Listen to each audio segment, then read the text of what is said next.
ಎಷ್ಟು ಖರ್ಚಾದ್ರೂ ತೊಂದರೆ ಇಲ್ಲ, ಅದನ್ನು ಹೊಸ್ತು ಮಾಡಿಸಿಕೊಂಡು. ಯಾವುದನ್ನು ಹೊಸ್ತು ಮಾಡಿಸುವುದು? ಅದು ತುಂಡದ್ದು. ಅದು ಶಿವ ಧರಿಸಿದ ಧನುಸ್ಸು, ನಿಮ್ಮ ಧನುಸ್ಸಲ್ಲ. ಅದನ್ನು ಪುನಃ ಮಾಡುವುದು ಹೇಗೆ? ಆಗುದಿಲ್ವಾ? ಹೇಗಪ್ಪ? ನಿನಗೆ ಕೊಟ್ಟದ್ದು ಹೃದಯರಿಸುವುದಕ್ಕೆ ಬೇಕಾಗಿ. ಹೌದು ಸ್ವಾಮಿ. ಮುರಿಯುವಂತಹ ಅಧಿಕಾರ ಯಾರು ಕೊಟ್ಟರು ನಿನಗೆ? ಇದರಲ್ಲಿ ಅರ್ಥ ಆಗುತ್ತದೆ ನನಗೆ. ಏನು ಅಂತ? ನಿನಗೆ ದೇವರ ಬಗ್ಗೆ ಎಷ್ಟು ನಂಬಿಕೆ ಇದೆ, ಎಷ್ಟು ಗೌರವ ಇದೆ ಎನ್ನುವಂತಹ ವಿಚಾರ. ಅದನ್ನು ಮುರಿದ ಮಾತ್ರಕ್ಕೆ ನೀನು ಅವರು ಅಸಾಮಾನ್ಯ ವೀರ ಅಂತ ಭಾವಿಸಬೇಡುವು. ನಿನ್ನ ಸತ್ವ ಸಾಮರ್ಥ್ಯ ಏನಿದೆ ಅಪ್ಪ, ಅವರಿಗೆ ಅದು ಯಾಕೆ ಅಂತ ಹೇಳಿದ್ರು, ನೀವು ಹೇಳ್ತೀರಾ?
ಅವರು ಬಂದಾಗ ಒಮ್ಮೆ ನಮಸ್ಕಾರ ಮಾಡಿದ್ರಿ, ಏನಾದ್ರೂ ಬಿತ್ತ ಅಲ್ಲಿ? ಸ್ವಾಮಿ ಅರೆಗಳಿಗೆ ಅಪ್ಪ ಸ್ವಲ್ಪ ಹೆದರಿದ್ರ? ಎಲ್ಲ ಸ್ವಲ್ಪ ಧೈರ್ಯ ಕಡಿಮೆ ಆಯ್ತು. ನನಗದು ಅರ್ಥ ಆಯ್ತು. ನೀವು ಚಿಂತೆ ಮಾಡಬೇಡಿ ಅಪ್ಪ, ಮುನಿಪೋತ್ತಮ ಅಲ್ವೋ, ಏನೋ ಅವರಿಗೆ ತಪ್ಪಾಗಿ ವಿಚಾರವನ್ನು ಯಾರೋ ಹೇಳಿದ್ದಾರೆ, ನಾವು ಅದನ್ನು ವಿವರಿಸಿದರೆ ಅವರು ಶಾಂತರಾಗ್ತಾರೆ. ಯಾಕೆ ಹೆದರುದು? ನೀವು ನೀವು ನೀವು ನಿರ್ಭಿಡೆಯಿಂದ ನಿಲ್ಲಿ ಅವರನ್ನು ನೋಡಿಕೊ. ಸ್ವಾಮಿ, ಏನು? ನಾವು ಮುನಿಮನೀಷಿಗಳ ಕುರಿತಾಗಿ, ದೇವಾನುದೇವತೆಗಳ ಕುರಿತಾಗಿ ಗೌರವಾದರವನ್ನು ಭಕ್ತಿಯನ್ನು ಕಳೆದುಕೊಂಡಂತಹ ಅಧಮತೆಯನ್ನೆಲ್ಲಿಯೂ ಪ್ರಕಟಿಸಿದ್ದಿಲ್ಲ. ನಿಮಗೆ ಹೇಗೋ ತಪ್ಪಾದ ಗ್ರಹಿಕೆ ಉಂಟಾಗಿದೆ, ಯಾಕೋ ಗೊತ್ತಿಲ್ಲ. ಈಗ ಋಷಿಮುನಿಗಳಿಗೆ ಅಗೌರವವನ್ನು ತೋರುವವರೇ ಹೌದಾದರೆ, ಮುನಿಪತಿಗಳಾದ ವಿಶ್ವಾಮಿತ್ರರ ಮಾತಿಗಾಗಿ ಯಜ್ಞ ಸಂರಕ್ಷಣೆಗೆ ನನ್ನನ್ನು ಕಳಿಸಿಕೊಡ್ತಾ ಇದ್ರು. ಲಕ್ಷ್ಮಣ ಸಹಿತನಾಗಿ ಹೋಗಿದ್ದೇನೆ. ಅವರೇ ಹೇಳಿದಂತೆ ತಾಟಕಾವಧಿಯನ್ನು ಸಾಧಿಸಿ, ಹೌದು ಸ್ವಾಮಿ, ಸಾವಿರಾರು ಆನೆಗಳ ಬಲವನ್ನು ಹೊಂದಿದಂತಹ ತಾಟಕಿಯಂತಹ ದುಷ್ಟೆಯನ್ನು, ದುರ್ಮದಳನ್ನು ವಧಿಸಿ ಮಾರೀಚ ಸುಬಾಹುವನ್ನು ನಿಗ್ರಹಿಸಿ, ಆ ಬಳಿಕ ಅವರಿಗೆ ಹೇಳಿಕೆ ಬಂತು, ಜನಕ ಸಂಸ್ಥಾನದಲ್ಲಿ ಹೀಗೊಂದು ಸ್ವಯಂವರ ಉಂಟು ಅಂತ. ಶಿಷ್ಯರಾದಂತಹ ನಾವು ಅವರು ಹೋಗುವಾಗ ಒಟ್ಟಿಗೆ ಹೋದದ್ದು. ಅಲ್ಲಿ ಹೋದಾಗ ಇಲ್ಲೊಂದು ವಿಶೇಷ ಧನುಸುಂಟು, ತೋರಿಸ್ತೇನೆ ಅಂತ ಗುರುಗಳು ಹೇಳಿ ಮಿಥಿಲೆಯ ಜನಕರಿಗೆ ಹೇಳಿದ್ರು, ಮಕ್ಕಳು ನೋಡ್ಲಿಕ್ಕೊಮ್ಮೆ ಆ ಧನುಸ್ಸನ್ನು ತರಬೇಕು ಅಂತ. ಏನು ಹೇಳ್ತೀರಿ? 8 ಗಾಲಿಗಳುಳ್ಳಂತಹ ರಥ, ಅದರಲ್ಲಿರಿಸಿದಂತಹ ಆಯಸದ ಪೆಟ್ಟಿಗೆ, ಅದರಲ್ಲಿ 5,000 ಮಳ್ಳಿಗಳಿಂದ ತಳ್ಳಿಕೊಂಡು ಬರಲ್ಪಟ್ಟಂತಹ ಆ ಸುನಾಭ ನಾಮಕವಾದ ಧನುಸ್ಸು. ಅದು ಬರುವಾಗಲೇ ಅದರ ಹಿನ್ನೆಲೆಯನ್ನು ರಾಜಋಷಿ ಜನಕ ವಿವರಿಸ್ತಾ ಸಾಗಿದ. ಪರಶಿವ ಧರಿಸಿದಂತಹ ಧನುಸ್ಸದು 2 ಸಂದರ್ಭದಲ್ಲಿ ಅದನ್ನು ಧರಿಸಿದ್ದು ವಿಶ್ವವಿಖ್ಯಾತವಾಗಿದೆ. ಒಮ್ಮೆ ದಕ್ಷಮಖದ ಕಾಲದಲ್ಲಿ ದೇವತೆಗಳೆಲ್ಲ ಶಿವವಿರೋಧವನ್ನು ಮಾಡುತ್ತಾ ದಕ್ಷನ ಹವಿಸನ್ನುಣ್ಣುವುದಕ್ಕೆ ಹೋದದ್ದರಿಂದ ಕ್ರುದ್ಧನಾದಂತಹ ಪರಶಿವ ಆ ದೇವಾನುದೇವತೆಗಳನ್ನೇ ದಮನಿಸ್ತೇನೆ ಅಂತ ಕೋಪದಿಂದ ಹುಂಕಾರ ಮಾಡ್ತಾ ಧರಿಸಿದ್ದನಂತೆ. ಆದರೆ ಕಾಳಗೆ ಏನು ನಡೆದದ್ದಿಲ್ಲ. ಬೆದರಿದಂತಹ ದೇವತೆಗಳು ಶರಣಾದರೂ ಶಿವ ಶಾಂತನಾಗಿದ್ದನಂತೆ. ಮತ್ತೊಮ್ಮೆ ಬಂದದ್ದು ತ್ರಿಪುರವಧ ಅನಂತರದಲ್ಲಿ ಪ್ರಸಕ್ತಿ. ತ್ರಿಪುರವಧೆಯನ್ನು ಸಾಧಿಸಿದಂತಹ ಪರಶಿವನ ಶಕ್ತಿ ಮಿಗಿಲೋ ಅಥವಾ ಅಲ್ಲಿಯೇ ಬಾಣವಾಗಿ ನೆಲೆಯಾಗಿದ್ದ ನಾರಾಯಣನ ಶಕ್ತಿ ಮಿಗಿಲೋ ಅಂತ 33 ಕೋಟಿ ದೇವತೆಗಳಲ್ಲಿ ಒಂದು ಸಂದೇಹ ಬಂದಿತ್ತು. ಅದನ್ನು ಬ್ರಹ್ಮದೇವನಲ್ಲಿ ಹೇಳಿಕೊಂಡಾಗ ಪರೀಕ್ಷೆ ಮಾಡಿಬಿಡೋಣ ಅಂತ ವಿಶ್ವಕರ್ಮ ನಿರ್ಮಿತವಾದ ಉಭಯ ಧನುಸ್ಸು, ಒಂದನ್ನು ಪರಶಿವನಿಗೆ ಈ ಸುನಾಭ, ಮತ್ತೊಂದು ಮಹಾವಿಷ್ಣುವಿಗೆ ಕೊಟ್ಟು ನೀವೇ ಪರಸ್ಪರ ಕಾದಾಟ ಮಾಡಿ ಅಂದಾಗ ಲೀಲಾಜಾಲವಾಗಿ ಮಹಾವಿಷ್ಣುವೇನೋ ಧನುಸನ್ನು ಹೆದೇರಿಸಿ ನಿಂತ. ಹೆದೇರಿಸಬೇಕು ಅಂತ ಆದ್ರೆ ಅದನ್ನು ಬಿಲ್ಲನ್ನು ಬಗ್ಗಿಸಬೇಕು, ನಾರಿ ಬಂದಾಗಬೇಕು. ಅದು ಸೆಟೆದುಕೊಂಡದ್ದರಿಂದ ಶಿವನಿಗೆ ಒಗ್ಗಿ ಬರಲೇ ಇಲ್ಲವಂತೆ. ದೇವತೆಗಳೆಲ್ಲ ನಿರ್ಣಯಿಸಿದರು ಹರಿಯೇ ಗೆದ್ದ ಅಂತ. ಹಾಗೆ ಶರಣಾದರೂ ಮರಳಿದರು. ಆ ಬಳಿಕ ಪರಶಿವನಿಗೂ ಈ ಧನುಸ್ಸಿನಲ್ಲಿ ವಿಶೇಷ ಆಸಕ್ತಿ ಇದ್ದಾಗಿಲ್ಲ. ನಿಮಿವಂಶದಿಂದ 6ನೇ ತಲೆಮಾರಿನ ದೇವರಾತ ನಾಮಕನಾದ ಶಿವಭಕ್ತನಿಗೆ ಪರಶಿವ ಅನುಗ್ರಹ ರೂಪದಿಂದ ಕೊಟ್ಟಂತಹ ಧನುಸ್ಸಿದ್ದು ಪರಂಪರೆಯಿಂದ ಆರಾಧಿಸ್ತಾ ಬಂದದ್ದನ್ನು ಯಜ್ಞಾರ್ಥವಾಗಿ ಭೂಮಿಯನ್ನು ಉಳುವಾಗ ಕಂಡ ಬಂಗಾರದ ರೇಖೆಯಾದಂತಹ ಸೀತೆ ಪ್ರಾಯಪ್ರಬುದ್ಧಳಾದಾಗ ವೀರ್ಯ ಶುಲ್ಕವಾಗಿ ಮುಂದಿರಿಸಿತು. ಅಂದ್ರೆ ಇದನ್ನು ಹೆದೆಯೇರಿಸಬಲ್ಲ ವೀರನಿಗೆ ಸೀತಾದೇವಿಯನ್ನು ಕೊಟ್ಟು ಕಲ್ಯಾಣ ಮಾಡ್ತೇನೆ ಅಂತ ಅನೇಕ ರಾಜರು ಬಂದರಂತೆ, ಪ್ರಯತ್ನಿಸಿದರು. ಅದು ಮಿಸುಕಾಡ್ಲೂ ಇಲ್ಲ. ಸೋತವರು ತಮಗೆ ಅವಮಾನವಾಯಿತು ಎಂಬ ಭಂಗದಿಂದ ಎಲ್ಲ ಸೋತವರು ಒಟ್ಟಾಗಿ ಆ ರಾಜರ್ಷಿಯಾದ ಜನಕನ ಮೇಲೆ ಮುಗಿಬಿದ್ದರು. ಅನೇಕ ಹೋರಾಟಗಳು ನಡೆದರು. ತನ್ನ ಆಯುಧ ಸೈನ್ಯ ಅದು ಕ್ಷಯಿಸ್ತಾ ಇರುವುದನ್ನು ಮನಗಂಡವನು ದೇವತೆಗಳನ್ನು ತಪ್ಪಿಸಿದಂತೆ. ದೇವತೆಗಳು ತಮ್ಮ ಸೈನ್ಯ ಕೊಟ್ಟು ಜನಕನನ್ನು ಗೆಲ್ಲಿಸಿದ್ರು, ಆ ಸೋತರಾಜರನ್ನು ಓಡಿಸಿದ್ರು.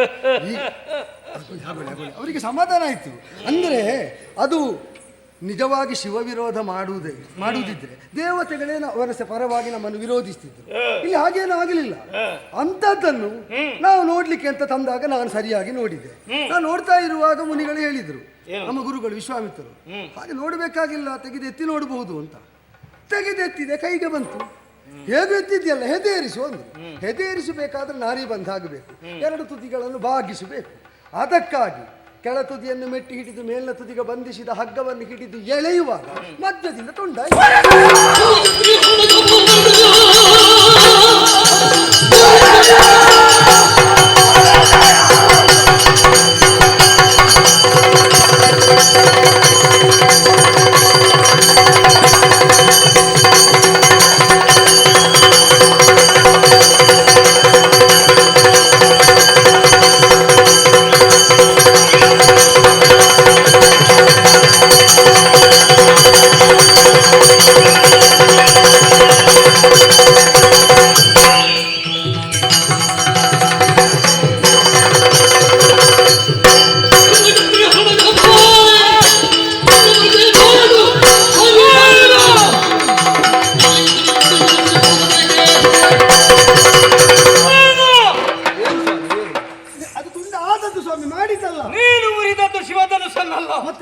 ಮಹಾದೇವನಿಗೆ ಅಪಮಾನ ಮಾಡುವ ಕೃತ್ಯವೆಸಗಿದೆ.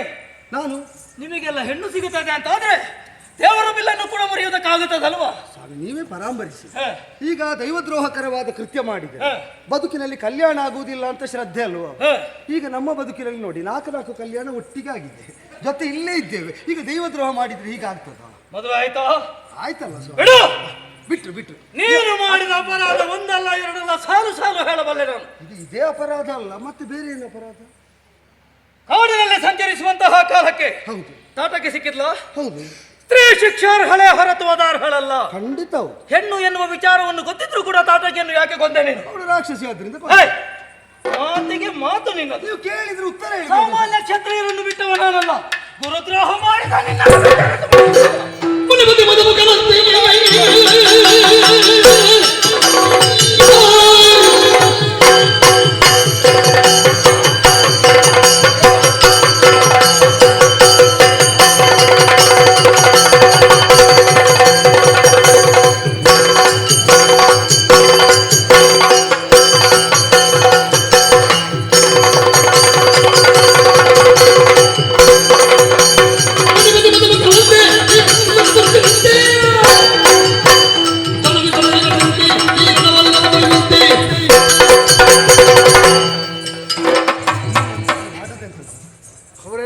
ಹೊಡಿಯೋ ಅಂತ ಹೇಳಿದ್ರು, ಬೇಡ ಅಂತ ಹೇಳಿ.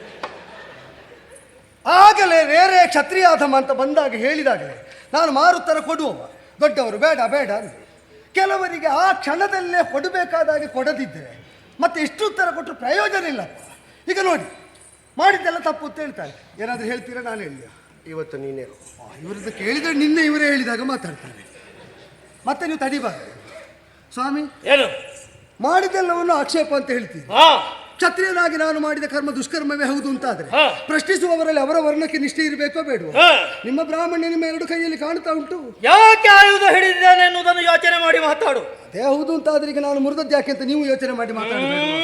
ಮತ್ತೆ ತಾಟಕಾವಧಿರು ತಪ್ಪು ಅಂತ ಹೇಳ್ತೀರಿ. ತಪ್ಪೆ. ನಾನು ತಾಟಕೆಯನ್ನು ಹುಡುಕಿಕೊಂಡೇನು ಹೊರಟದ್ದಲ್ಲ. ಮತ್ತೆ ಅಲ್ಲಿ ಬರ್ತಾ ಇರುವಾಗ ಕಲುಷಕಾಂತಾರದ ಬಳಿಯಲ್ಲಿ ತಾಟಕ ನಾಮಕಳಾದಂತಹ ಹೆಣ್ಣಿನ ಕುರಿತಾಗಿ, ಅವಳು ರಾಕ್ಷಸಿಯಾಗಿ ಪರಿವರ್ತಿತರಾದದರ ಕುರಿತಾಗಿ, ಅವಳಿಂದ ಮುನಿಜನ ಪೀಡಕಳಾಗಿ ಅವಳು ಉಳಿದವರಿಗೆ ಕೊಡ್ತಾ ಇದ್ದ ಬಾಧೆಯ ಕುರಿತಾಗಿ ವಿಶ್ವಾಮಿತ್ರರು ಸವಿಸ್ತಾರವಾಗಿ ಹೇಳಿದರು. ಕೊಲ್ಲು ರಾಮ ಅಂದ್ರು. ಹೇಳಿದೆ ನಾನು, ನೀವು ಹೇಳಿದ್ದನ್ನು ಮೊದಲೇ ನಾನು ಹೇಳಿದ್ದೆ. ಬಹುಶಃ ರಾಮ ಅಂತ ಒಂದೇ ಹೆಸರಿದ್ದದಕ್ಕಿರ್ಬೇಕು. ನಿಮಗೆ ಬಂದ ಅನುಮಾನ ನನಗೆ ಮೊದಲೇ ಬಂದಿತ್ತು. ಆಗ ಅವರು ಹೇಳಿದ್ರು, ಪಾತಕಂಬ ಸದೋಷಂಬ ಪ್ರಜಾರಕ್ಷಣ ಕಾರಣ. ಪಾತಕ ಬರ್ತದೆ, ಕೆಲವೊಮ್ಮೆ ದೋಷಪೂರ್ಣ ಆಗ್ತದೆ. ಆದರೆ ಪ್ರಜಾರಕ್ಷಣೆಯ ಹೊಣೆಯನ್ನು ಹೊತ್ತವನು ತನಗಾಗಬಹುದಾದ ಸಾಧಕ ಪಾದಕವನ್ನು ವಿವೇಚಿಸುವುದಲ್ಲ, ಪ್ರಜೆಗಳಿಗೆ ಅದರಿಂದ ಏನು ಪ್ರಯೋಜನ ಅಂತ ವಿವೇಚಿಸಬೇಕು. ಪ್ರಜೆಗಳಿಗೆ ಉಪಕಾರ ಆಗಿ ನಿನಗೆ ಏನಾದರೂ ತೊಡಕಾಗ್ತದಾದ್ರೆ ವ್ಯಕ್ತಿಗತವಾಗಿ ನೀನು ಪ್ರಾಯಶ್ಚಿತ್ತ ಮಾಡಿಕೋ. ಪ್ರಜೋಪಕಾರಕ್ಕಾಗಿ ಇವರನ್ನು ಕೊಂದು ಕಡಿಯತಕ್ಕದ್ದು ಅಂತ ಆಡಿದ್ರು. ಈಗ ಆ ವಿಶ್ವಾಮಿತ್ರರು ನಿಮಗೆ ಏನಾಗಬೇಕು? ಅಜ್ಜ ಕೊಲ್ಲು ಅನ್ನುವುದು. ಈಗ ಮೊಮ್ಮಗ ಬಂದು ತಪ್ಪು ತಪ್ಪು ಅನ್ನುವುದು. ಈಗ ನಾನು ಅಜ್ಜನನ್ನು ಕೇಳಬೇಕು, ಮೊಮ್ಮಗನನ್ನು ಕೇಳಬೇಕು? ಸಮರ್ಪಕ ಉತ್ತರ ಅಂತ ಅನಿಸುವುದಿಲ್ಲ ಇದು ನನಗೆ. ಇನ್ನು ಒಂದು ಉತ್ತರ ಉಂಟು. ಯಾವುದದು? ಅದು ನೀವು ಕೇಳಿದ್ರೆ ಇವರು ಮತ್ತೆ ನನಗೆ ಏನಾದರೂ ಹೇಳ್ತಾರೆ. ನಾನು ಆ ಉತ್ತರ ಹೇಳಿದರೆ ನೀವು ಮಾತಾಡುವುದಿಲ್ಲ ಅಂತ ಹೇಳಿದರೆ ಹೇಳ್ತೇನೆ. ಆ ಉತ್ತರ ಹೇಳಿದರೆ ಮತ್ತೆ ಅವರಲ್ಲಿ ಪ್ರಶ್ನೆ ಇರುವುದಿಲ್ಲ. ಈಗ ನನಗೂ ಸ್ವಲ್ಪ ಧೈರ್ಯ ಹೆಚ್ಚಾಗ್ತಾ ಉಂಟು. ಹಾಗೆ ನಿಂತುಕೊಳ್ಳಿ. ತಾಟಕೆಯನ್ನು ನಾನು ಕೊಂದದ್ದು ಯಾಕೆ ಗೊತ್ತುಂಟಾ? ಯಾಕೆ? ತಾಟಕೆ ನನ್ನ ಅಮ್ಮ ಅಲ್ಲ ನೋಡಿ, ಅದಕ್ಕೆ. ಅರ್ಥ ಆಗುವುದಿಲ್ಲ ಅಂತ ಭಾವಿಸಬೇಡ. ನನಗೆ ಅರ್ಥ ಆಗದವರಿಗೆ ನಾನು ಯಾಕೆ ಹೇಳ್ತೇನೆ? ಈ ತಲೆಯನ್ನು ಕತ್ತರಿಸಿದ್ದೇನೆ ನಾನು. ಆದ್ರೆ ಆ ಕಾಲಕ್ಕೆ ಆ ಕೆಲಸವನ್ನು ಮಾಡದಿದ್ದರೆ ಪರಿಣಾಮ ಏನಾಗುತ್ತದೆ? ಧರ್ಮ ಸೂಕ್ಷ್ಮವನ್ನು ಅರಿತು ಮಾಡಿದ್ದೇನೆ, ತಿಳಿದ ಕಾರಾಮ. ಧರ್ಮದ ಸೂಕ್ಷ್ಮಜ್ಞರಾಗಿಯೇ ನೀವು ಮಾಡಿದ್ದು ಹೌದಾದ್ರೆ, ಧರ್ಮದ ಮರ್ಮಜ್ಞರಾದಂತಹ ವಿಶ್ವಾಮಿತ್ರರ ವಚನಾನುಸಾರಿಯಾಗಿಯೇ ನಾನು ಮಾಡಿದ್ದು. ಮತ್ತೆ ಇದನ್ನೆಲ್ಲ ಪ್ರಶ್ನಿಸುವುದಕ್ಕೆ ದುಷ್ಟಕ್ಷತ್ರಿಯ ಸಂಹಾರ ಮಾಡಿದ ನೀವು ಬಂದದ್ದು ಹೌದು ಅಂತ ಆದ್ರೆ ಇನ್ನೂ ಸಂಹರಿಸಿಯೇನು? ಇಲ್ಲ, ಇಲ್ಲಿರುವುದು ದುಷ್ಟಕ್ಷಾತ್ರ ಅಲ್ಲ, ಶಿಷ್ಟಕ್ಷಾತ್ರ. ನಾನು ಒಂದೇ ಹೇಳ್ತೇನೆ, 21 ಬಾರಿ ಭೂಪ್ರದಕ್ಷಿಣೆ ಮಾಡಿ ದುಷ್ಟಕ್ಷತ್ರಿಯ ಸಂಹಾರ ಮಾಡಿ ಅಸಾಮಾನ್ಯವಾದ ಕೀರ್ತಿಯನ್ನು ಗಳಿಸಿಕೊಂಡಿದ್ದೆ. ಒಬ್ಬ ಕ್ಷತ್ರಿಯ ಹುಡುಗನಿಂದ ಎಲ್ಲ ಕಳೆದು ಹೋಯ್ತು ಅಂತ ನಾಳೆ ನಿಮ್ಮ ವರ್ಗದ ಮಕ್ಕಳು ಕೈ ತಟ್ಟಿ ಹೇಳುವ ಹಾಗಾದಿತ್ತು. ಬೇಡ ಅಂತ ಆದ್ರೆ ಚಿತ್ತೈಸುವುದೊಳ್ಳೆ. ಅಷ್ಟು ಧೈರ್ಯ ನಿನಗೆ ಇದ್ದಾದ್ರಿಂದ ಗಂಡು ಕೊಡಲಿಯನ್ನು ಹಿಡಿಯುವಂತಹ ನಾನೇ ಧನುಸ್ಸನ್ನು ತಂದಿದ್ದೇನೆ. ಇದು ಸಾಮಾನ್ಯ ಧನುಸ್ಸು ಅಂತ ಭಾವಿಸಬೇಡ. ವೈಷ್ಣವ ಧನುಸ್ಸು, ಶ್ರೀಮನ್ನಾರಾಯಣದಿಂದಲೇ ನಮ್ಮ ಹಿರಿಯರಿಗೆ ಬಂದಿರುವಂತಹ ಧನುಸ್ಸು. ನಿನ್ನಲ್ಲಿ ಅಷ್ಟೊಂದು ಶಕ್ತಿ ಸಾಮರ್ಥ್ಯ ಇರುವುದೇ ಹೌದಾದಲ್ಲಿ ಇದನ್ನು ಅದು ಗುರುಗಳು ಹೇಳ್ತಾ ಇರ್ಲಿಲ್ವಪ್ಪ? 2 ಧನುಸ್ಸು, ವಿಷ್ಣುವಿಗೊಂದು ಹರನಿಗೊಂದು. ಹರಣದಲ್ಲಿ ಮುರಿಯಿತು. ಆ ವಿಷ್ಣು ಇವರ ವಂಶದ ಇವರ ಅಜ್ಜ ಋಚಿಕನಿಗೆ ಕೊಟ್ಟದ್ದು ಇದು. ಇದೊಂದು ಇದ್ದದ್ರಿಂದ ಈಗ ಏನು ಮಾಡುವಪ್ಪ? ಎತ್ತೋನ ಅವರಿಗೆ ಹರಕೆ ಇರಬೇಕು, ಇದು ಮುರಿಬೇಕು ಎಲ್ಲ. ಅದು ಏನಾಗ್ತದೆ ಗೊತ್ತಾ? ರಾಮ ಬಿಲ್ಲೆತ್ತಿದ್ರೆ ಮುರಿಯುತ್ತದೆ ಅಂತ ಒಂದು ಅಪಪ್ರತೆ ಹೊರಟಾಗ ಉಂಟು. ಅದನ್ನು ನಿವಾರಿಸಬೇಕು. ಪ್ರತಿ ಸಲ ಮುರಿಯುವುದಿಲ್ಲ ಅಂತ ಒಂದು ತೋರಿಸಿಕೊಡ್ಲಿಕ್ಕೆ ಎತ್ತಲ ಒಂದು ಆಶೀರ್ವಾದ ಮಾಡಬೇಕು. ಇದನ್ನೀಗ ಹೆದೆ ಎತ್ತಿದ್ರೆ ನಾನು ಮಾಡಿದ್ದೆಲ್ಲ ಸರಿ ಅಂತ ನೋಡೋಣ. ಇಲ್ಲಿ ಕೊಡಬೇಕು, ಹೆದೆ ಎತ್ತಿ ತೋರಿಸಬೇಕಲ್ವ?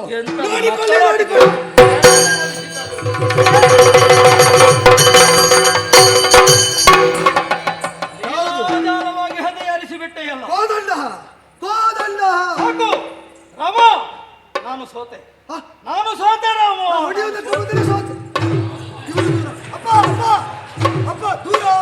ಅವರು ಸೋತ್ರಲ್ಲ, ಪ್ರಸಂಗ ಮುಗೀತಲ್ಲ. ದೇವರೇ, ಇವರಿಗೊಂದು ಆತಂಕ ಎಷ್ಟಿತ್ತು ಅಂತ ಇದರಿಂದಲೇ ಗೊತ್ತಾಗ್ತದೆ. ಈಗ ಧೈರ್ಯ ಬಂತವನಿಗೆ. ಸ್ವಾಮಿ, ನಾನು ಹೆದೇರಿಸಿದ ಧನುಸಿನಲ್ಲಿ ಬಾಣವನ್ನು ಹೂಡಿದ ಮೇಲೆ ಹಾಗೆ ಅದು ಭೇದಿಸದೆ ಮರಳುವುದಕ್ಕಿಲ್ಲ. ನಾನು ಮಾತಾಡಿದ್ರು ಯೋಚನೆ ಮಾಡಿ ಆಡುವುದು, ಆಡಿದ ಮಾತನ್ನು ಮತ್ತೆ ತಿದ್ದುವುದಿಲ್ಲ, ಅನುಸರಿಸುವುದೇ. ಹೂಡಿದ ಬಾಣವನ್ನು ಹಾಗೆ. ಇದಕ್ಕೀಗ ಇಚ್ಛಾ ಮಾತ್ರದಿಂದಲೇ ಗಮನ ಸಾಮರ್ಥ್ಯವನ್ನು ಹೊಂದಿದ ನೀವು ಆ ಗಮನ ಸಾಮರ್ಥ್ಯವನ್ನು ಕೊಡ್ತೀರೋ, ತಪದಿಂದ ಅರ್ಜಿಸಿದ ಪುಣ್ಯ ಲೋಕವು ಏನಾದ್ರೂ ಒಂದು ಕೊಡ್ಲೇಬೇಕಾಗ. ತಪಸ್ಸಿನಲ್ಲಿ ಗಳಿಸಿರುವಂತಹ ಪುಣ್ಯ ಫಲ ಏನಿದೆಯೋ ಇದೋ ಬಾಣಕ್ಕೆ ನಾನು ಇರದಿದ್ದೇನೆ ನೋಡು. ಯುಗ ಪುರುಷರು ಪುರಾಣ ಅಗಣಿತ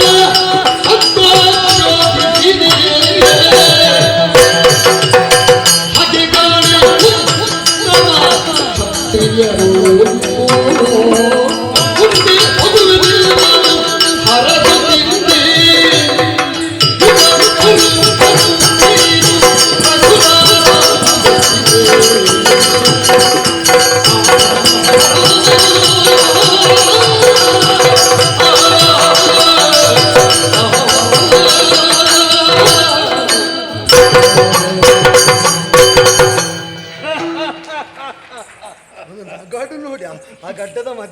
ನಗು ಹೇಗೆ ಅವರನ್ನು ನೋಡುವಾಗ ಶ್ರೀಧರನನ್ನು ನೋಡಿದಾಗ ಆಗ್ತದೆ. ಯಾವ ಶ್ರೀಧರಪ್ಪ? ಅದ ದಶಾವತಾರಿ. ಹೌದಾ? ನನಗೆ ನಾರಾಯಣ ದೇವರಿಗೆ ಶಾಪ ಬಂದಿತ್ತಂತೆ, ಶ್ರೀಧರ ಅಲ್ವಾ? ನನಗೆ ಅವರು ನಗಾಡುವುದು ನೋಡಿದಾಗ ಶಶಿಧರನನ್ನೇ ಕಂಡ ಹಾಗಾಯ್ತು. ಆ ಚಂದ್ರನ ಪ್ರಶಾಂತಿ ನಮಗೆಲ್ಲ ವ್ಯಾಪಿಸಿದ ಹಾಗಾಯ್ತು. ಓ ರಾಮ, ಓ ಓ ಸೋತೆ ರಾಮ, ನಾನು ನೀವು ಸೋತೆ. ದೊಡ್ಡ ಮಾತು ಅಲ್ಲ, ನೀನಾರೆಂಬುದನ್ನು ಚೆನ್ನಾಗಿ ಅರಿತೆ. ಇಲ್ಲದೆ ಹೋದ್ರೆ ಆಗ್ಲೇ ಹೇಳಿದೆಯಲ್ಲ ನೀನು, ಬ್ರಾಹ್ಮಣ್ಯ ನಿಮ್ಮ ಕೈಯಲ್ಲಿ ಕಾಣ್ತಾ ಉಂಟು. ಹೌದು. ಅಗತ್ಯ ಇತ್ತ ಹೇಳು ನನಗೆ. ಬೇಡ ಅಂತ ನಮಗೆಲ್ಲ ಕಾಣುವಷ್ಟು ಮುಂದುವರಿದಿರಿ ತಾವು. ಹಾಗಿದ್ರೆ ಯಾಕೆ ನಾನು ಆಯುಧವನ್ನು ಹಿಡಿದೆ? ಸನ್ನಿಧಾನವೇ ಹೇಳಬೇಕು. ರಕ್ಷಕನಾದಂತಹ ಕ್ಷತ್ರಿಯನೇ ಭಕ್ಷಕನಾದಂತಹ ಸಂದರ್ಭದಲ್ಲಿ ಬ್ರಾಹ್ಮಣನು ಕೂಡ ಆಯುಧವನ್ನು ಹಿಡಿತಾನೆ. ಬೇಲಿಯೇ ಎದ್ದು ಹೊಲಮೆದ್ದ ಹಾಗೆ ಅಲ್ವಾ? ದುಷ್ಟರನ್ನು ಸಂಹರಿಸುವುದಕ್ಕೆ ಬೇಕಾಗಿ ಒಂದಲ್ಲ ಎರಡಲ್ಲ 21 ಬಾರಿ ಭೂಪ್ರದಕ್ಷಿಣೆಯನ್ನು ಮಾಡಿದವ ನಾನು. ಅಖಂಡ ಭೂಪ್ರದಕ್ಷಿಣೆ. ಅಪ್ಪ ಅಪ್ಪ, ಅವರು 21 ಬಾರಿ ಭೂಪ್ರದಕ್ಷಿಣೆ ಮಾಡಿದ್ದು ಹೇಳ್ತಾರೆ. ಒಂದು ಸಲ ಅಯೋಧ್ಯೆಗೆ ಬರಲಿಲ್ಲಪ್ಪ. 21 ಸಲವೂ ಬಂದಿದ್ದಾರೆ. ಓ, ಹಾಗಾದ್ರೆ ನೀವು ಕರೆದು ಅವರನ್ನು ಉಪಚರಿಸಿ ಗೌರವಿಸಿದ್ದೀರಿ. ಎಲ್ಲಿಂದ ಯಾಕಿಲ್ಲ? ಉಪಚರಿಸ್ತಿದ್ರೆ ನನ್ನ ಸಂಸ್ಮರಣೆಗೆ 21 ವರ್ಷ ಆಗ್ತದೆ. ರಾಮ, ಅವರಿಗೆ ನೀವು ದುಷ್ಟ ಕ್ಷತ್ರಿಯರನ್ನು ಹಾ, ಸಂಹಾರ ಮಾಡುವುದು ಅಂತ ಬಹುಶಃ ಸರಿಯಾಗಿ ತಿಳಿದಿರಲಿಲ್ಲ. ಕ್ಷತ್ರಿಯ ಸಂಹಾರ ಅಂತ ಅವರು ಸ್ವಲ್ಪ ಹೆದರಿದಾಗ ನನ್ನ ಮನಸ್ಸಲ್ಲಿದ್ದದ್ದು ಹಾಗೆ ರಾಮ. ಅಪ್ಪ ಕಾಣ್ಲಿಕ್ಕೆ ಸಿಕ್ಕದಿದ್ರೇನು, ಅಪ್ಪ ಮಗ ಒಟ್ಟಿಗೆ ಈಗ ಸಿಕ್ಕಿದ್ರ. ಕ್ಷತ್ರಿಯರೆಲ್ಲರೂ ಕೂಡ ದುಷ್ಟರು ಎನ್ನುವಂತಹ ಭಾವನೆ ನನ್ನ ಮನದಲ್ಲಿತ್ತು. ನೀವು ನಮ್ಮ ಅಪ್ಪರನ್ನು ಮೊದಲೇ ನೋಡಬೇಕಾಗಿತ್ತು. ಎಲ್ಲ ಇರಲಿಲ್ಲ ನನಗೆ. ನೋಡಿ, ನೀವು ಸಿಕ್ಕದಿದ್ರೆ ಎಷ್ಟೆಲ್ಲ ಆಪತ್ತಾಗ್ತದೆ. ಯಾವಾಗ ಉತ್ತಮ ಕ್ಷತ್ರಿಯ ನನ್ನ ಕಣ್ಣಿಗೆ ಕಾಣಸಿಗುತ್ತಾನೋ ಆ ಕಾಲಕ್ಕೆ ನಾನು ಮಾಡುವಂತಹ ಕರ್ತವ್ಯವನ್ನು ನಿಲ್ಲಿಸ್ತೇನೆ ಎನ್ನುವಂತಹ ಭಾವನೆ ನನ್ನಲ್ಲಿತ್ತು. ಓಹೋ ರಾಮ, ಯಾವಾಗ ನೀನು ನನ್ನ ಕಣ್ಣಿಗೆ ಕಾಣಸಿಕ್ಕಿದೆಯೋ ಸಾಕು ರಾಮ, ಇನ್ನು ನಿಲ್ಲಿಸ್ತೇನೆ. ಇನ್ನು ತಿರುಗಾಟ ನಿಲ್ಲಿಸ್ತೇನೆ ನಾನು. ನಿಮಗೆ ಅವ್ರು ಬಂದಾಗಲೂ ಸೆಟ್ಲ್ ಬಡ್ದಾಗ ಆಗಿತ್ತು. ಈಗ ನಿಲ್ಲಿಸ್ತೇನೆ ಅಂದ್ರು ಅನ್ನತ್ತೀರಿ. ಎಂತ ಆಯ್ತಪ್ಪ? ಅದು ತಿರುಗಾಟ ನಿಲ್ಲಿಸಿದ್ರೆ ಆ ಜಾಗಕ್ಕೆ ಜನ ಯಾರು ಅಂತ ಬೇಕಲ್ಲ. ಇವರಿಗೆ ಬರಲೂಬಾರದು, ಜಾಗಕ್ಕೆ ಜನವೂ ಬೇಕು. ಎಲ್ಲವೂ ಈಗ ನೀವು ಎಂತದ್ದು ಹೇಳುದು? ಅವ್ರು ಏನು ಮಾಡಬೇಕು ಅಂತ ಹೇಳುದು? ಅಲ್ಲ, ಪೂರ್ತಿ ಒಂದು ಅತಿಥಿಯಾಗಿ ಬರ್ಲಿ ಅವರು. ನೀವು ಅಂದ್ರೆ ಅವ್ರಿಗೆ ಹೇಳಿದ್ದು ಅತಿಥಿಯಾಗಿ ದಿನ ಬರ್ಲಿ ಬೇಕಾದ್ರೆ. ಯಾವಾಗ ಬಂದ್ರೆ ಅದು ಅತಿಥಿ ಅಂತ ಆಗ್ತದ. ಕರೆದು ಬರುವವರು ಅಭ್ಯಾಗತರಪ್ಪ. ಅದು ಅಭ್ಯಾಗತ ಆಗ್ಲಿ ಎಂತ. ಅವರಿಗೆ ಗೊತ್ತಿಲ್ಲದೆಲ್ಲ ಹೆದರಿಕೆಯಲ್ಲಿ ಎಲ್ಲ ಹಿಂದೆ ಮುಂದೆ ಆಗುದು. ಅಲ್ವಾ? ಅವರಿಗೆ ಆತಂಕ ಏನು ಅಂದ್ರೆ, ಹಾ, ನೀವು ಕಡೀಲಿಕ್ಕೆ ಬರುವುದು ಬೇಡ, ಆದ್ರೆ ನಮ್ಮಲ್ಲಿ ಕರುಣೆಯಿಂದ ಆಗಾಗ. ಖಂಡಿತ ನಿಮ್ಮ ಕಾರ್ಯಬಾಹುಲ್ಯ ದೊಡ್ಡದು. ನೀವು ಪ್ರಸಂಗಕ್ಕೊಂದು ದಯಮಾಡಿ. ಅಲ್ಲ, ಅವರ ಲೆಕ್ಕಾಚಾರದಲ್ಲಿ ಎಂತದೆಲ್ಲ ಉಂಟು ಅಂತ ನಮಗೆ ಗೊತ್ತುಂಟಪ್ಪ. ನಮಗೆ ಅರ್ಥ ಆಗ್ತದೆ. ಈ ತಿಂಗಳು ನಿಮಗೆ ಭಾರಿ ಒತ್ತಡ ಉಂಟು ಅಂತ. ಅದೇನಪ್ಪ ಈ ತಿಂಗಳಿಗೆ ವಿಶೇಷ? ಅಲ್ಲಿ ಹೇಳ್ತೇನೆ ನಾನು. ಆಯ್ತಾಯ್ತು ರಾಮ, ಖಂಡಿತ ಬರೋಣ. ತಿರುಗಾಟ ಮಾಡುವಂತಹ ಕಾಲಕ್ಕೆ ನಾನು ಗಳಿಸಿರುವಂತಹ ಭೂಮಿ ಏನಿದೆಯೋ ಅದೆಲ್ಲವನ್ನೂ ಕೂಡ ಕಶ್ಯಪರಿಗೆ ದಾನವನ್ನು ಮಾಡಿದ್ದೇನೆ. ಹೌದಂತೆ. ಇಚ್ಛಾಗಮನದ ಶಕ್ತಿಯೊಂದನ್ನು ನನ್ನಲ್ಲೇ ಉಳಿಸಿಕೊಂಡು ತಪಸ್ಸಿನಲ್ಲಿ ಗಳಿಸಿರುವಂತಹ ಪುಣ್ಯ ಫಲವನ್ನೆಲ್ಲ ನಿನ್ನ ಬಾಣಕ್ಕೆ ದಾರಿ ಎರೆದೆ ನೋಡು. ಮಹೇಂದ್ರಾಚಲದಲ್ಲಿರುವುದಂತೆ. ಹೌದು, ಧನುಸ್ಸನ್ನು ಹೆದೆಯರಿಸಿದವ ನೀನು. ಆ ಕಾಲಕ್ಕೆ ಕೋದಂಡ ಅಂತ ಒಂದು ಮಾತನ್ನು ಕೇಳಿದೆ. ನನಗೆ ಅಭ್ಯಾಸ. ಧನುಸಿಗೆ ಹೆದೆರಿಸಿದ ಮೇಲೆ ಯಾವುದು ದಂಡ ಇದಕ್ಕೆ ಅಂತ ಕೇಳು. ಇನ್ನು ಮುಂದಕ್ಕೆ ಹೀಗಲ್ಲ ರಾಮ, ಕೋದಂಡ ರಾಮ ಎನ್ನುವಂತಹ ಹೆಸರಿನಿಂದ ನೀನು ಪ್ರಸಿದ್ಧಿಯಾಗಬೇಕು. ದುಷ್ಟ ಶಿಕ್ಷಣ, ಶಿಷ್ಟ ರಕ್ಷಣ ಇನ್ನು ಮುಂದಕ್ಕೆ ಭಾರ್ಗವರಾಮನ ಹೆಗಲಿಂದ ಕೋದಂಡರಾಮನ ಹೆಗಲಿಗೆ ವಹಿಸಿಕೊಡ್ತಾ ಇದ್ದೇನೆ. ವಸಿಷ್ಠ ವಿಶ್ವಾಮಿತ್ರರ ಕರಕಮಲ ಸಂಜಾತ ಓ ಕೋದಂಡ ರಾಮ, ನಿನ್ನಿಂದ ಲೋಕ ಬೆಳಗಲಿ, ಲೋಕ ಬೆಳಗಲಿ, ಲೋಕ ಬೆಳಗಲಿ.